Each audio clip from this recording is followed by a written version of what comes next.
We have a tablet from Honor. Yeah, we haven't reviewed their devices for quite some time actually, but this tablet managed to surprise me in many ways. I have not seen a tablet that is so laser focused on a specific group of users and managed to actually nail down exactly what those group of users actually want from their devices.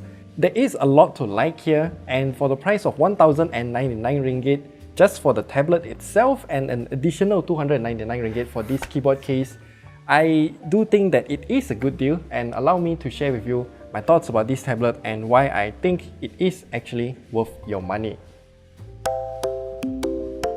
We'll start talking about the tablet itself first. By all means, this is a very simple tablet, honestly. It has a decently sized 11.5-inch screen that can go up to 120Hz refresh rate, and it also covers at about 97% of sRGB color gamut. But since it is an IPS LCD screen, its maximum brightness is only at around 450 nits. It's not going to be enough to be used outdoors unfortunately, but that is okay with me.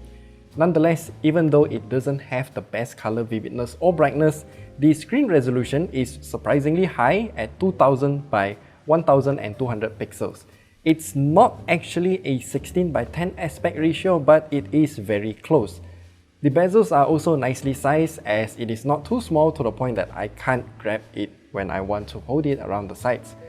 One thing that I do want to highlight though is that the speakers on this tablet, they do sound pretty decent overall, so have a listen here.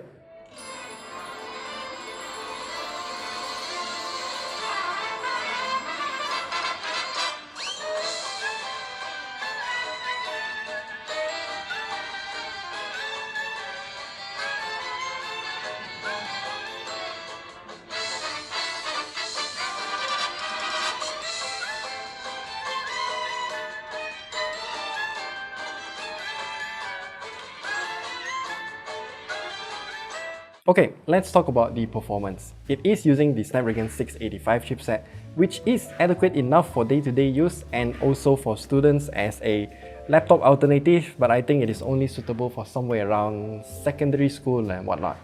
Some parents that got this tablet for their kids might think that, hey, they can use this as a gaming device too, right? And I would say somewhat. We did try Genshin Impact, but even at the lowest graphical settings, it can't maintain 30 FPS and it is kind of rough looking as well.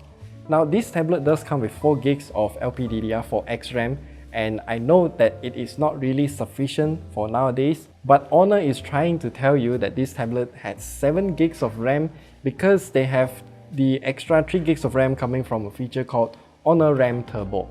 But in truth, it doesn't actually work that way. The Honor RAM Turbo is essentially virtual RAM, whereby they allocated 3 gigs of RAM from your internal storage and treat it as RAM. As you can see from this test here, the internal storage speed is around 7 times slower than real RAM. So you can just imagine, if your internal storage is used as RAM, then you'll experience even worse performance. In fact, it is actually dangerous for your device as well, because it can decrease your lifespan of your internal storage by degrading it even further with more write cycles. And there is no way to actually disable this Honor RAM Turbo feature, by the way, so I just want to highlight this to you guys. As for the software, I think it's pretty fine overall. Nothing much to talk about, as Magic UI 7.1 is decent enough for day-to-day usage. I don't have any issues with it, and it doesn't get in my way like many other smartphone software that I've used previously. There are a few system apps and preloaded apps here and there, but I'm okay with them since they don't push any unwanted ads, unlike some other brands that I've tested as well. Funnily enough, this tablet does have face unlock, but it does not have a fingerprint scanner. I just want to highlight this because some might prefer fingerprint unlock, but yeah, it's just not available on this tablet. And since we cannot install any benchmark apps because of Honor's policy for review devices, we cannot actually test the overall battery life of this tablet in a more controlled manner. So I use this tablet as my daily driver like a laptop for the past week or so, and that 7250 mAh battery is actually quite good. It can last for a day of intensive usage of web browsing, YouTube, Spotify, and I also use this to do my daily Duolingo as well. I do have to point out that I am using this tablet exclusively on Wi-Fi only.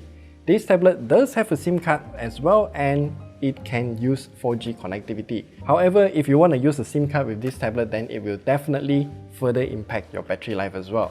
It also has a micro SD card slot here as well.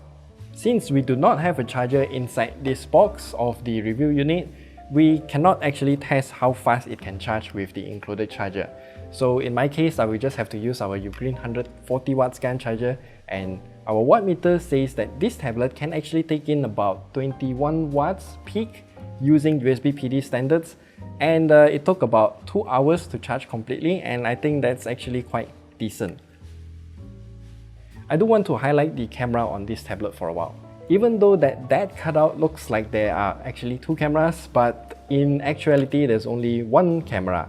It's a 5 megapixel camera, and as pointed out in the comment section below, there are students that just use their tablets to take the picture of their whiteboard after the professor has finished writing whatever, and having a camera on the tablet is important. I can understand why, but you can have a look at the quality of this tablet's camera yourself. It's time for the keyboard case. This is a pretty weird accessory in my opinion. I'll be frank here, to be honest, this entire keyboard accessory feels like an afterthought. Let me show you why.